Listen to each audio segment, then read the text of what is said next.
Okay. So, kasi kaya ka po pinakausap sa akin ni God, nagkataon may bisita sila. Yung galing sa Maynila, yung nagtatayo ng provincial terminal natin. Sabi niya kung pwedeng harapin ka namin mula sa ospital kasi may nakarating po na parang sa social media na pinost ata ng reporter na inyo pong or na-share lang yung na-share yung video mo na meron kang gusto iparating sa pamunan ko. Ay go, pinanawagan mo ata si Go. Ano po ang concern mo sa ospital? Sa CNPH? February 27 po, pinasok po yung natin sa CNPH. Teka, linawin natin ha, kasi yung sa recording mo kasi February 27 din yung sinabi mo. Hindi siya February 27. Kasi hindi yun ang nandito sa record ko. And na-admit ay... sige, ikaw muna magkwento tapos sasabihin ko sa iyo yung detalye. Ha? Sige. So, February 27, sabi mo na-admit. Tapos... ano po, doon po yung na-admit na po yung tama ko ng 27. February 27. Ikaw ba ang kasama na nagpapamatay? Walang ibang nagbabatay sa kanya? Kami doon dalawa po ng nanay mo. So, nasa loob ka ng ospital o nasa labas ng ospital? nasa loob po kami tayo. Okay, so February 27. Sure kang February 27? Kasi ba ito, ang date ngayon ay February. Ano pa lang tayo, ha? Ang date pa lang natin. January 27. Okay. Kaya inuulit-ulit ko sa iyo kasi kahit mo sa video mo, February 27 pa lang. Ngayon ay February 27 pa lang. So, January 27. Okay. So, January 27, na-admit yung tatay mo. Tapos, anong dahilan? Bakit na-admit? Kasi po may sakit po siya ng diabetes. Okay, diabetes. Ano pa? Sakit po sa high blood. Hindi ko po masabi kung high blood po yung tatay. Okay. Kasi complication po sa puso. Okay. Saan kayo galing? Galing po kami ng Calagwas. Mula Calagwas, dumiretso na kayo sa ospital? Opo. Sa Paracali po kami. Sa Paracali. Bumaba? Okay. Tapos, nung dinala kayo sa ospital, nag-commute na kayo? Sinakay po kami ng tipo ng pastor. Okay. Sa pastor, kaya kilala ka? Okay. Kaya kilala sa pastor June. Oh, mga oras kayo dumating sa ospital? Siguro mag-aalas 2 po. Ng hapon? Okay. So, walang problema naman na-admit kayo. O, tapos, saan ang nagsimula ang problema?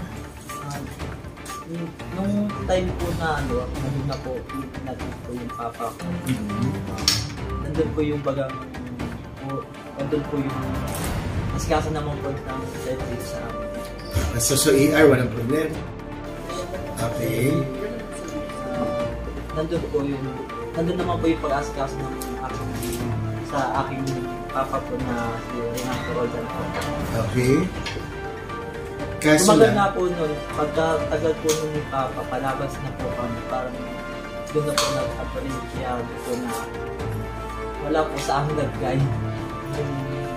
Wala po sa amin nag-guide na ganito yung gawin mo sa ganito. Kasi ako po yung nagbabante kay Papa, tapos si Mama naman po yung nag-aalala yung kay Papa. So baga, hindi na po alam ni Mama kung ano gagawin kasi Papa po, hindi po sabi po, kasapsagat po ng sakit na po, hirap na hirap po yung Papa. Nandun po yung hirap na dinanas namin kay Papa. Nung nasa ospital o bago mo ospital? Nung nasa ospital, kasi hindi po siya makatayo. Magsisiyap po sa papisisiya. Pero ngayon okay na si Papa mo? Okay na nga po yun. Gumaling naman siya? Okay. So ano yung sabi niyo na naging problema sa ospital? Nung kayo ay palabas na? Palabas na po kami. Marami pong papel na kung saan papasa. Akala ko tapos na po. Tulad ng anong papel? Yung mga papel po na sa mga ito, sa malasakit, sa ganito. Tapos hindi, anong papel ang kailangan mo asikasuhin? Kasi ang alam ko, sasabihin sa inyo, di ba? Pag kayo lalabas na, ipapaskil yung pangalan niyo doon sa... So, ibig sabihin, wala kang gagawin. Sasabihin ng doktor, uwi na po kayo, hintayin nyo na lang po ilagay yung pangalan niyo dito sa whiteboard. Pag nandito na po sa whiteboard yung pangalan ng pasyente nyo, pupunta na po kayo sa PhilHealth. Hindi ba ganun ang instruction sa inyo? Wala po ako ng time na yun. Wala bang instruction kay mama mo? Kasi ang ginagawa niyan sa medical ward kayo, di ba? Sigurado ako, nung kayo ay pauwi na, hindi lang kayo ang pauwi. At saka pag nag-discharge doon, 1, 2, 3, siguro mga 10 kayo, 15. Tatawagin kayo, ito na po yung for discharge. O punta na po kayo. So sila lahat, sama-sama yan, pupunta lahat sa PhilHealth, pupunta sa PhilHealth, tatawagin ang pangalan doon. Teka, si mama mo ba in-instructionan o hindi daw? Wala naman daw po sa kanya nagsabi ng gano'n. Awan ko po kasi nung time ko na yun, wala din po ako. Nag-aas-kasi din po ako talaga ng mga natatas-kasi. Tulad na? Tulad po ng food assistant. Sa DSWD. O sino nagsabi sa inyo na may food assistant sa DSWD? Yung katabi mo lang din. Okay.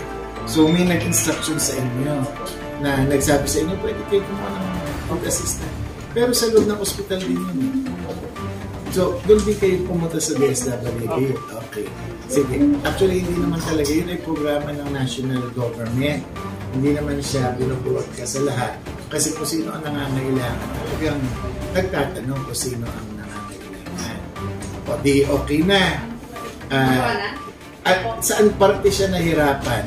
Kayo? Sa pagproseso? Nung time na po kasi na yung nasa reason po ako ng gabi. Okay. Hindi din, wala po din kay mama na nagsasabi ng sa loob po kasi si mama hindi pa po alam dyan sa provincial. Okay. Kasi kung saan po dadalhin ng gamot. Okay. Kasi mayroon po siya galing po nurse station. Okay. Diba? Ito po yung reseta. Ang ginawa yata po ng magulang po, binili po ako sa labas. Hindi siya pumunta sa pharmacy. Yun po ang kamalian ng mama ko. Tapos yun. Tapos, may iba po kasi, pag meron din po akong, yung pupunta sa pharmacy, pag wala po sa pharmacy, di ba, sa drug mart pupunta. Pag wala po sa drug mart, di ba, pag susulat po yung drug mart doon na, dito po ang bibili sa labas. Nakabili po kami sa labas, kaya yun po ang nang hindi kayo dumaan sa pharmacy? Hindi po kami dumaan sa pharmacy. So, hindi naman po sinabi po ng drug mart na... No. Bago kasi ka makarating sa drug mart, pupunta ka muna sa pharmacy. Opo. Kasi lahat ng pasyente, pag binigyan po ng nurse na nag-ground si doktor, sasabihin ni nurse, ay ito yung reseta, kunin nyo sa pharmacy. O ngayon, dun sa pharmacy, sila ang magsasabi kung may available sa pharmacy o wala. Saka si pharmacy magbibigay ng instruction, ay pumunta kayo, bibigyan ng papel o tatatakan, pupunta kayo sa drug mart. Ang naging problema ata, hindi pumunta si mama mo sa pharmacy. Isa din po ako din. Ikaw din, hindi ka rin pumunta sa pharmacy. Kasi hindi po nagsabi po ang pharmacy, wala ito sa drug mart, pumunta ka dito.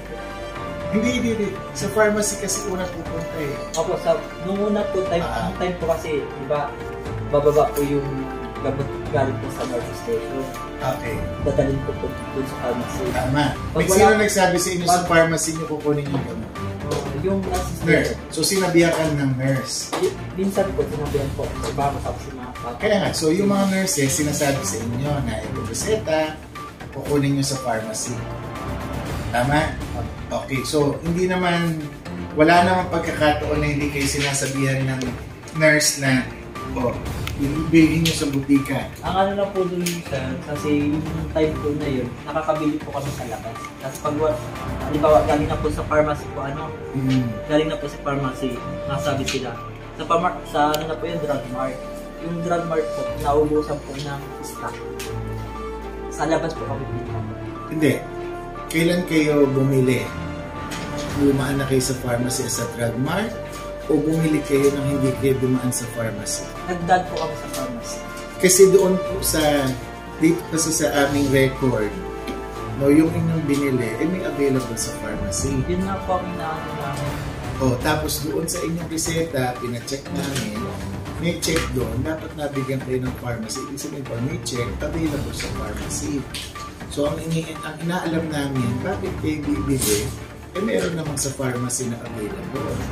So, ang only conclusion na nakita namin, ibig sabihin, siguro hindi namin alam sa kung anong dahilan at nangyayari rin sa ibang pagkakataon, yung pasyente, dahil sa nalilito sila, hindi nila inintindi o hindi nila naintindihan yung instruction, imbis na sa pharmacy pumupunta, sa butika ng iba pumupunta at sila nakakabili. Kasi chinek namin, yung clindamycin na antibiotic na mahal na binili ninyo, ay maraming stock sa provincial hospital. Hindi ka na kailangan pumunta ng drug mart kasi meron sa provincial hospital. Yun po ang namin po. Yes, tinignan namin kung saan nagkaroon ng problema na kayo ay kailangan bumili sa iba. Kasi hanggat maaari, ang instruction ni Bob ay ang mga pasyente, lalo't higit ng mga wala, ay wala dapat babayaran. Tulungan na kayo ay walang gastusin. Halos lahat ng pasyente na sa provincial hospital ay walang binabayaran. May mga pagkakataon na talagang yung pharmacy, pinapaliwanag namin kay Go, na minsan may mga gamot na inirereseta ang doktor na hindi regular na ginagamit ng ospital. Mabilis na out of stock. Yung drug mart hindi rin kaagad. Pero, hindi namin pwedeng sabihin ng doktor na huwag nang ireseta yan kasi ang importante sa mga doktor, yung makagagaling sa pasyente. Yung mga pagkakataon na yon, talagang paminsan napapabili ang pasyente. Pero tinatry namin gawa ng paraan yon, na sabihin si drug mart na huwag yung pabili ng pasyente, kayo ang bumili, kami ang bibili sa inyo. Kaya na ilang araw na kaming nagtitingin ng aming sistema, parating bumabalik doon na yung nurse, in-instruction ng kayo na kunin sa pharmacy. Pag walang available sa pharmacy, may sistema sila na in-instruction na kunin mo sa drug mart. Sa drug mart, may instruction na pag hindi available sa kanila, ay kung pwede na maghanap sila para sa inyo. Pero talagang nagkakataon na doon sa dulo, pag wala talaga dyan, ay talaga napapabili pa minsan ang pasyente. Ang problema lang doon sa kaso mo, doon pa lang sa simula sa pharmacy, may available na siya. So, dapat hindi ka na umabot doon sa dulo na bumili. Pero itong sistema na to, bait ko ha, ito ay ginagawa sa lahat ng pasyente. Ibig sabihin, hindi lang sa iyo. Kaya kami, we are a little puzzled. Kami medyo inaalam namin kung saan nagkaroon ng pagkukulang o hindi pagkakaintindihan yung nangyari sa iyo. Kasi yung nabanggit mo kasi na wala po kasi nag-guide sa amin. Hindi, yung pag-guide is pagbibigay ng instruction. Wala kasi talaga kahit ang public hospital ako nalalaman na meron nando doon na parang bagang assistant ng mga pasyente. Tapos nakita mo meron doon tulong sa provincial hospital o hindi mo alam? Nung una po Oo, kasi may doon tulong din doon, kaya naglagay sila doon para doon sa mga taong hindi alam kung saan ang pupunta, meron doon tulong doon. Sila talaga nag-a-assist. Kasi hindi naman namin sila pwede ilagay lahat doon sa loob ng ospital kasi tingnan mo naman, ang ospital natin dapat 150 lang. Ang pasyente natin kanina is 353. Talaga nasa pasilyo na yung iba. O, kasi kung maglalagay pa doon ng mga lamesa sa kada ward, eh wala nang paglalagay ng pasyente.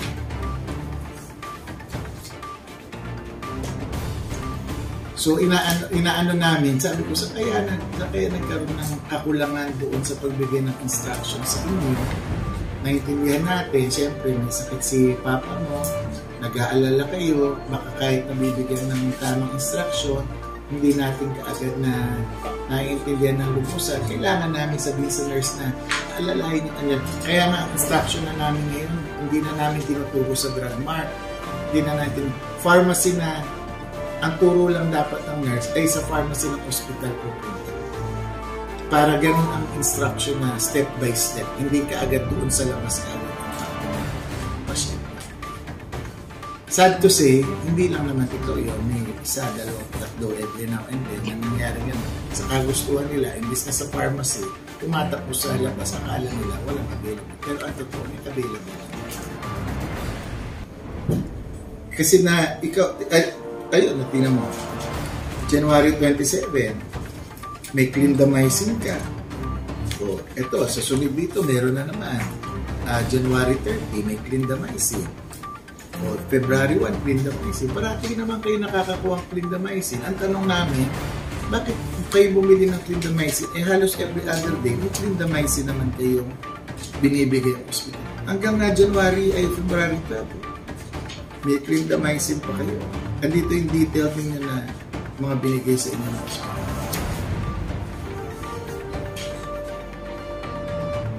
Nandiyan po din po yung mga receipt. Oo nga. Oo. Hindi, ang pinagtataka nga namin, available din. Okay, bumili. Samantalang, nung pa lang sa simula ay binibigyan kayo. January 27. First day niya. Clindamycin, omeprazole, furosemide, available sa inyo. Sa hospital. Kung bakit kayo napabili sa labas is palaisipan sa amin. Si yung mama ko po, Samantalang nabibigyan kayo. yung mama ko po kasi yung doon, pati kay Papa. Tapos wala po ako.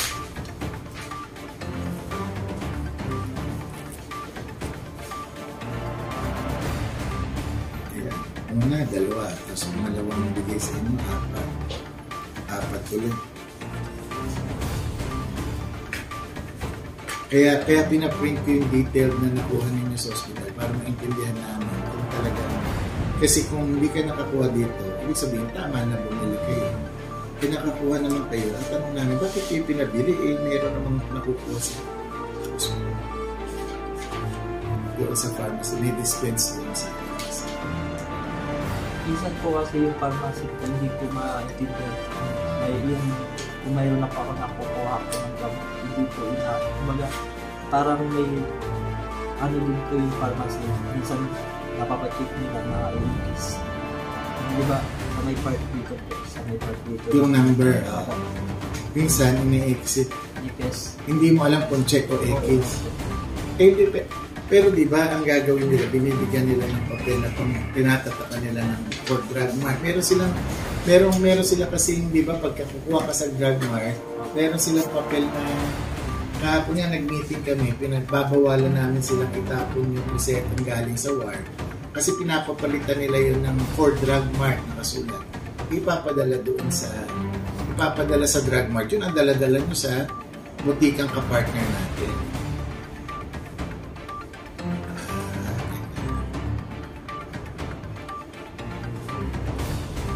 Diba ganyan, may check.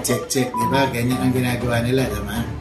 Pero pagka for drug mart, ganito naman ang bini-issue nila. Tama? So, hindi magkakaroon ng kalituhan kung anong para sa drug mart at kung anong meron sa available. Kasi meron sila sistema sinusunod. Pag drug mart, ito lang ang tatanggapin ng drug mart. Kasi sa drug mart po siya, kapag wala kami dito. Parang Okay. may binibigay po sila Papel na iba. Papel na iba, parang kulay green o kulay Tama. na sinusulat nila po yung Okay.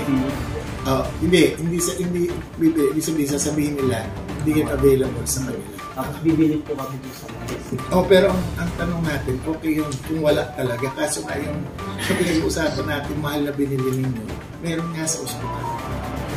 So ang tanong, bakit nyo binili kung meron available? Kasi hanggang ngayon may available. Hindi ubos yung stock. Kaya nga pala isipan sa amin. Kasi paano bakit kayo pinabili? O bakit kayo nakabili? Kaya may available. At nakakuha naman kayo. Yun ang pinakamahal niyo daw eh. Sabi, di ba nakausap ko si Dr. Murillo? Kasi ang daming kumausap sa iyo eh, para tulungan ka si Ma'am Aileen, si Sir June, si Sir Hogan Lin, si Dr. Murillo. Ako lang ang hindi mo nakausap eh. Pero sila lahat, as much as possible, they've extended assistance to you every step of the way. At sinabi ni Dr. Murillo nung nag-iimbestiga kami, nagtingin siya sa pharmacy, available na time na nagkausap kayo. Kaya tinatry nila na i-refund sa inyo. Kaso lang, ang problema naman yung hindi ma-refund sa inyo kasi paano ma-refund sa inyo? In the first place, available sa hospital. Kasi baka ang problema naman ng GOA, bakit yung pinabili sa labas? Kami available naman pala dito sa ba't na naman magre-refund? Dapat available dito sa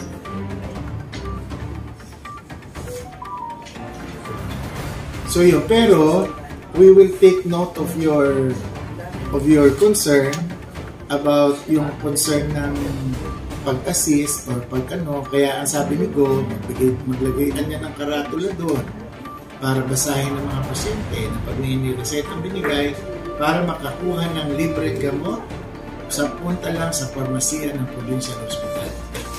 Yun ang ilalagay ito, nagpapalagay ng karatula. Yun ay sinasabi na yun ang mga nurses. Sabi ko nga sa iyo, siguro sa tagal ng panahon na maraming pasyente, pag binibigyan ng nurse, nakasulat na talagang doon sa butika ng Provincial Hospital na pupunta. Pero ganun pa man, sabi niya, para walang problema, maglagay ng karatula at pag merong katanungan o kailangan ng assistance, pupunta sa Bangkulo. Kasi para lang ma-address yung iyong nabanggit na may mga tao na kailangan ng assistance kasi nahiya sila magtanong. Hindi nila naiintindihan dahil sila ay mayroong dilemang pinagdadaanan, nag-aalala para sa kanilang kamag-anak. So given all those circumstances, sabi ni God, mag-extend pa rin tayo ng extra mile para sila ay bigyan ng tulong. So ginawa na namin yung maglalagay na kami ng assistance yung Tapos ang ginawa na rin namin, may pagpupulong kami sa Drug Mart na ang pasyente, sabi ni Go, huwag nang papuntahin sa Drug Mart. Si Drug Mart na ang papuntahin sa ospital. Or kung sino man, kung may butika ka partner, nagkataon na si Drug Mart ngayon ang nakabawa, kung yan ay ibang butika, basta meron kayo tayong partner, huwag na si pasyente ang papuntahin doon, si butika na ang papuntahin sa Provincial Hospital. Para na sa ganon, isa na lang kakausapin ng pasyente. Si pharmacy na lang ng Provincial Hospital. We're trying to do this, pero syempre at the same time, gusto namin na in-educate din ang bantay ng pasyente. Lalo tigit, ito yung dahilan kung bakit ini-insist sana ng ospital na one companion for every patient. Kasi pag nagpapalit-palit ang bantay, naiiba-iba ang instruction. Na instruction na yung unang bantay. Pag nagpalitan, yung pumalit, hindi naman nalalaman ng hospital na nagpalit na pala. Hindi naman sinasabi ng bantay doon sa pumalit kung ano ang nangyayari. Paminsan nakakakuha kaming complaint, hindi niya nagra-rounds yung doktor. Paano naman ang nagko-complaint yung panggabing bantay? Umaga naman nagra-rounds yung doktor. Hindi naman niya tinatanong yung bantay na umaga, nag-rounds pa si doktor, hindi naman sila nag-uusap. So talaga kaya hanggat maaari, kahit sa ibang hospital, meron silang one companion policy. Kaso naman sa atin, hindi rin po obra gawa na nagre-reklamo yung pasyente, yung mga bantay, kasi napapagod din kami. Kaso naman, pag nagpapalit, dapat nagkikwento sila, nagpapalitan din sila. O, ngayon naman tungkol nyo sa isang concern mo na madaming mabeles na nilalakad. Ano naman ang concern mo po? Okay naman, yung una po, nahirapan po ako kung saan po yung dadalhin sa tuloyan, papasa sa malapangin po, payment po. Marami pong papel. Ngayon po kasi, ngayon bukas po, pinapabalikin po ako sa pieces. Isang papel lang yung bait mo. Ang papel natin sa hospital, pag ikay lalabas, una pupunta ka sa PhilHealth para kunin mo yung iyong bill. Pag wala kang pambayad, yung bill na yun, dadali mo na ito sa tungtulong, bibigyan ka ng MAIP. Pagtapos mong bigyan ng MAIP, i-fill up mo, pupunta ka na sa kanya. Tapos yun. Yun po kasi sa paglabas namin sa ang babayaran sana namin 61,000. Okay. Tapos yung balance po, napapunta po ako ng alas sa business ko. Kaya po nandito po ako na. Tama. Oo. Bukas po. Oo. Naka-business ko po ako. Hindi, nakakuha ka na ng business. Ano yan? Parang yung ganun na. Guarantee. Oo. Kasi siyempre, pag na-hospital ang pasyente, natural may babayaran. Okay. Ngayon, nagkataon na tayo ay merong malasakit center. Yung malasakit center ay naitatag yan dahil sa batas. Ngayon, yung batas, binigyan tayo ng pera ng national government, ng Department of Health, hinanapan tayo ng pera, doon tayo kumukuha ng pambayad ng mga pasyenteng walang pambayad. Ang problema lang, sabi ng POA, dahil ito ay pera ng gobyerno, kailangan natin masigurado na hindi winawaldas ng pamalaang panlalawigan yung pera na yan. At gagamitin yung pera na yan, yung mait na yan, dapat nakakuha muna ng ibang tulong sa ibang ahensya. Hindi po si Governor Dong Padilla ang nagsabi ng regulasyon na yan. Ang may regulasyon na yan ay yung MAIP program. Anong sabi ng MAIP program? O bago ka mag-MAIP ha, sabihin nyo sa pasyente, maglakad muna sila ng assistance sa DSWD. O nandoon din naman sila sa Malasakit Center. So sa Malasakit Center, pupunta ka doon, o DSWD. Magkano sagot ng DSWD? 20,000. So pwede na ba mag-MAIP? Sabi ng MAIP, hindi. Bawal pa sa batas yun. Huwag ka muna mag-DSWD. Mag-PCSO ka muna. Pagkatapos ng PCSO, wala ka na mapuntahang ahensya, si MAIP ay pwede nang pumasok. O, nakapunta ka na ba kay DSWD? Pumunta ka na ba kay PCSO? O may balanse ka pa? O MAIP, pwede bang sa ito? Pwede na. So, under sa regulasyon, yun ang pagdadaanan talaga ng pasyente para lang wag nang magbayad. O, ngayon, ang tanong, di ba po kayo ay merong bayarin na 60,000? 60,000. Yung may ano po dito po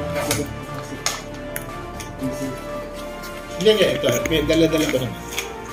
Nagsimula pa nga ng 77. Ang bayarin mo talaga ba ito ay 77,395. O ngayon, ang tanong ko naman sa iyo, kung tayo ay nagpa-privado hospital, 77,000. Isang araw ka lang maglakad ng mga papeles, hindi pa ba sulit yung lakad mo dahil hindi ka naman babayad ng 77,000? Kasi ang hinihingi lang ng gobyerno, maglakad lang tayo ng papel, pupunta tayong DSWD, pupunta tayong PCSO, pupunta tayo ng MAIP, para ka nang kumita ng 77,000 ng isang araw sa paglalakad ng papel. Kasi kung wala naman yun, yung iba naman ayaw maglakad ng papel, ang ginagawa nila, ay, balaan niya yan, parang ganito, nagbabayad talaga sila. Yung requisitos para sa papeles, hindi po yung provincial government ang nagre-require. Ang nagre-require nun ay COA. Yung may pondo. Pero kung tutuusin natin, yung yung paglalakad lang natin ng kaunti, ay sulit na sulit yun para lang makakuha ng ating assistance. Nagkataon lang, siyempre, katulad niyan, yun nga ang nire-reklamo rin namin, pares tayo na nire-reklamo. Pag Sabado-Linggo, wala namang DSWD, wala namang PCSO, ang natitira lamang ay si Governor Dong Padilla. O pagka gano'n ang ginagawa namin, o disipline, bahala, sabihin natin, nagkataong walang DSWD, walang PCSO, si MAIP na ang sumasalo ng lahat.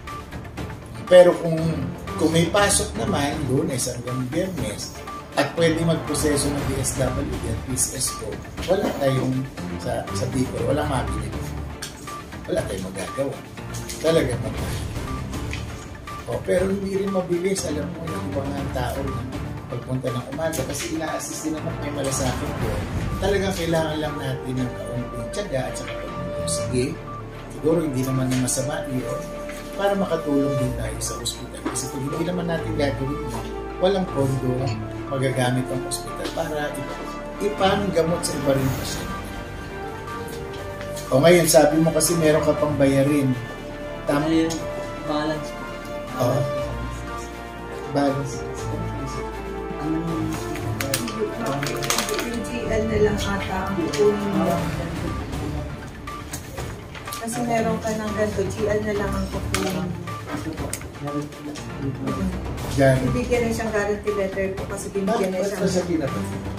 yung guarantee letter, ang patient po ang ma-receive, binibigay siya sa Hindi, pero may minus ka na dito 10,000. Nagtala mo ng 10,000, wala kang guarantee. Xerox na namin po para Dapat kailangan siya bumalik.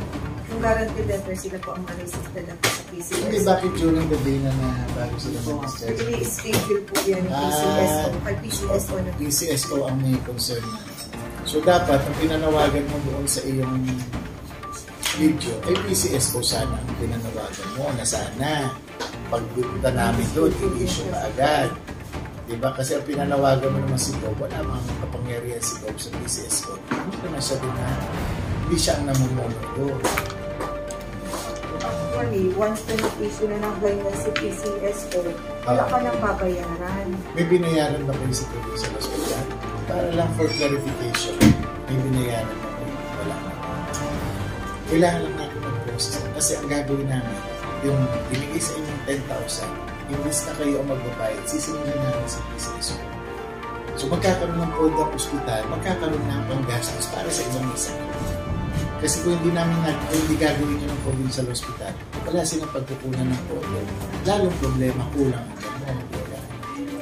Kasi hindi naman kayang punuan ng provincial government lahat ng pondo na pangangailangan ng hospital. Okay? So yun ang dahilan na baka nagkaroon din ng kaunti rin hindi kalinawan kung bakit ang daming papeles. Karaniwan po namin na encounter yan sa hospital na parang sila'y nahihirapan. Pinapaliwanag lang namin sa kanila na ito ang hinihingi lang namin na contribution ninyo na imbis na pera ang babayaran nyo, maglalakad na naman. Eh, ikaw nga, buti PCSO, hindi ka na bakit siya hindi nag-establish? Ano ito yung 50,000? 70,000 siya? 50,150. Hindi, 70,000 na naman. Like discount po kasi magagat senior citizen. Naging 61 na. Opo. Ano ba ang rule sa DSM? Ano yan? More than 70. Pag more than 7. Kaya hindi na sila papasok sa DSM. Kasi may bracket sila eh. Pagka ganitong amount, may nagtulong sa DSM. Pagka sunod ang PCSO. O pag wala na kayong matatakbuhan, doon si governor na si vice governor, which yun naman ang ginawa sa inyo. Yun ang nagkaroon na tayo ng kaunting problema doon sa inyong pagbili ng gamot na available naman sana sa provincial hospital.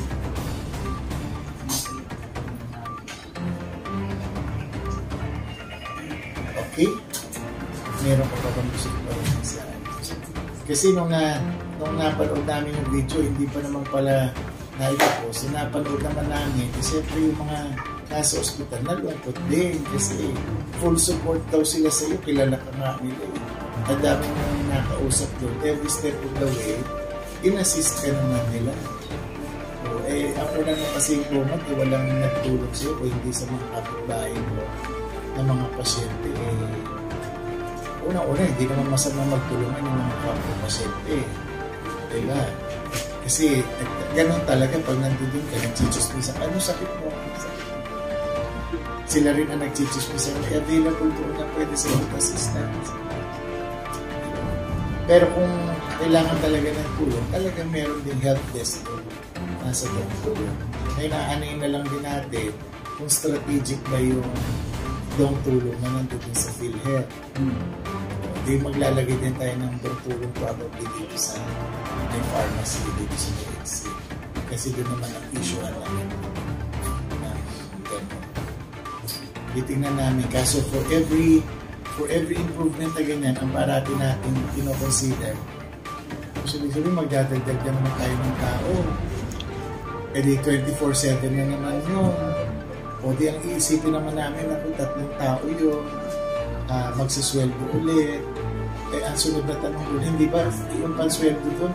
Sana naibili na lang natin additional na doon.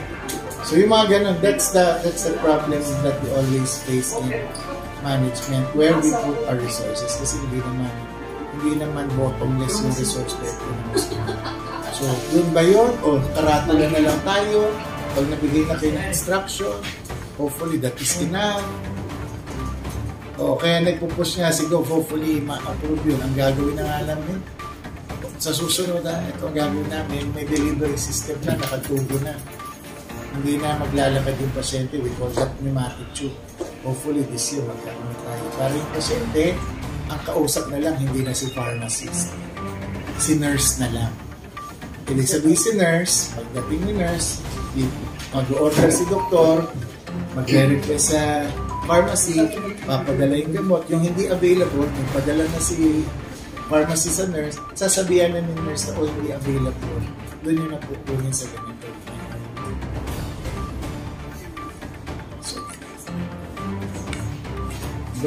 Doc, magdalawang po. Nag-assist din po tayo sa, sa wheelchair. Actually, naka-schedule po kasi wala po tayong stock. Sa PSW since senior citizen, nag-request din po ng wheelchair. Nakapalista na po tayo din para sa inyo. Kasi in-assist din po natin dito sa. Okay, pero ang inano lang namin kasi siyempre, we're trying our best to improve the hospital. Parati ang tinitingnan namin ano ba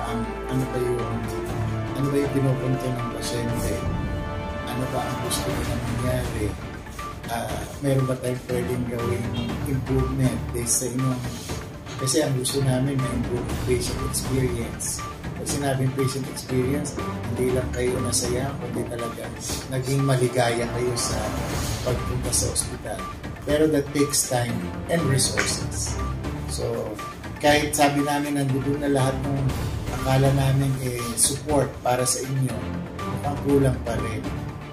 May onti pang kailangan i-improve. Hopefully, it will not cost us too much, hindi masyadong maggastos. Para na sa ganun, mailaan natin yung ibang mga resources dun sa mas mahalaga kesa doon sa kunyari sabi mo, nagsasuggest ka na sana may mag-guide sa inyo. Ang tanong doon, saan ipopwesto yung guide? As much, ano ang guide na kailangan ninyo? Dapat ba yung guide nasa tabi ninyo? O may pupuntahan kayo para din makapagtanong? Yung mga ganun ba? Pero, of course, at the same time, ang inaano rin namin, we would like to look at it objectively din. Ibig sabihin, ano yung pwedeng pulutin, pero ano rin yung parang may ginawa rin naman yung hospital, hindi naman kasi wala naman ata na itulog. O kaya nga maganda yung una mong na itulala, sasabihin ko ito sa mga kawani ng hospital na kayo naman inasikaso mabuti ng mga nasa hospital. Kasi yun ang hindi nila minsan naririnig sa mga pasyente. And you know, people who are working hard and who are tired working needs encouragement. Kailangan din nila ng mga salitang maganda po ang pagtrato nyo sa amin so that they will continue doing it. Pero pag ang sinasabi parati i-reklamo kahit naman pala sila ay nakatulog, medyo nakakalungkot din yun para sa kanila. And that is something that we like to avoid din. As much as we like to improve gusto namin pagbutihin ang inyong karanasan sa ospital. Pero gusto rin naman namin yung mga nagtatrabaho sa ospital, sila rin ay ma-recognize na masabi sa kanila na we are doing a good job. May onti lang kayo tayong kailangan ng improvement. Kasi otherwise, they will not continue doing the good things that they're doing. So sana marinig din namin yung sa mga pasyente. Okay? Yun. Pinersonal ka ni Go. 3 beses na tumawag sa akin. Nawag daw kung hindi pumunta. We're actually doing our annual planning ngayon. We have to stop so that I could attend to you. Yung annual planning namin is a way for us to look at how we did in 2023 and how to improve 2024. So, kung meron kong gusto iparating, let us know now. Pag wala, i-assist na lang namin kayo. Wala naman na kayo babalik na sa provincial hospital na kayo. Kailangan lang natin. Schedule po. Hindi ko sabi pwedeng mag-authorization. Sobrang mag-asusot dahil kasi na talaga. Baka po pwede natin, we will sit with saan TCS ko kayo? Ito, sa akin ba? Actually, hindi pa pala sila magbili ng TCS mo sa mga saan? Process kayo mo. Pero mag-focus na yun. Para nang sa ganun, pagka mayroong guarantee letter, they don't need to go back. yung mas maganda. Kasi mas lipas. Or let the i-authorize sa nila natin i-facilitate. Sila na lang kasi ang wala sa Malasapit Center. Matagal na silang sinasabihan na lumipat na doon. Hindi ka na sila ng table. Kung kailangan ng computer, meron na rin. Sila ang hindi makapag-deploy sa atin. nung lumapit, sinasabi namin, ba't wala pa kayo sa Malasapit Center? Eh, wala pa po kasi ganito, ganyan. Sabi ni Doc, order ka ng table, binila ng computer. Ang problema naman, hindi pa sila nag-dedicate ng tao. So, we need to remind them para maglagay na silang tao. So,